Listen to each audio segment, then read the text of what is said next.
আসসালামু আলাইকুম বন্ধুরা। তো আজকে আরেকটা তৈরি করছি। সোল্ডারিং আয়রন দেখতে পাচ্ছেন। তো বন্ধুরা এই সোল্ডারিং স্টেশনটি বানাচ্ছি আ আমার এক কাস্টমার ভাইয়ের জন্য। তো আমার YouTube এর ভিডিও দেখে রাসেল ভাই নামে এক ভাই আমাকে নক করেছিলেন। তো তার জন্য এটা বানাচ্ছি। তো এটার সম্পূর্ণ ভিডিও দেখতে চাইলে ফলো দিয়ে রাখুন এবং চ্যানেলটি সাবস্ক্রাইব করে রাখুন।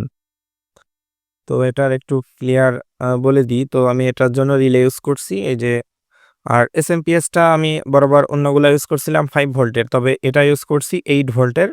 তো এটা একটা 12 ভোল্টের এসএমপিএস। তো সেটাকে আমি 8 ভোল্টে এই যে ফিডব্যাক চেঞ্জ করে 8 ভোল্ট বানিয়ে নিয়েছি। তো এটার ভিডিও শীঘ্রই আসছে। তো 8 ভোল্ট দেওয়ার কারণ হলো আমার রিলে সুইচিং করতে অনেক সুবিধা হয়। কারণ এখানে 12 ভোল্ট রিলে ইউজ করছি 8 ভোল্টেতেও চলবে। তো এটার সম্পূর্ণ সুন্দর ওয়্যারিং ভিডিও আসবে। তো এই যে এটা আমার হ্যান্ডেল দেখতে পাচ্ছেন। তো এটার সম্পূর্ণ ভিডিও আসবে। তো যারা চ্যানেলটি সাবস্ক্রাইব করে রেখেছেন ধন্যবাদ। আর যারা ভিডিওটা দেখতে চান অবশ্যই চ্যানেলটি সাবস্ক্রাইব করে পাশে থাকুন। তো ধন্যবাদ সবাইকে।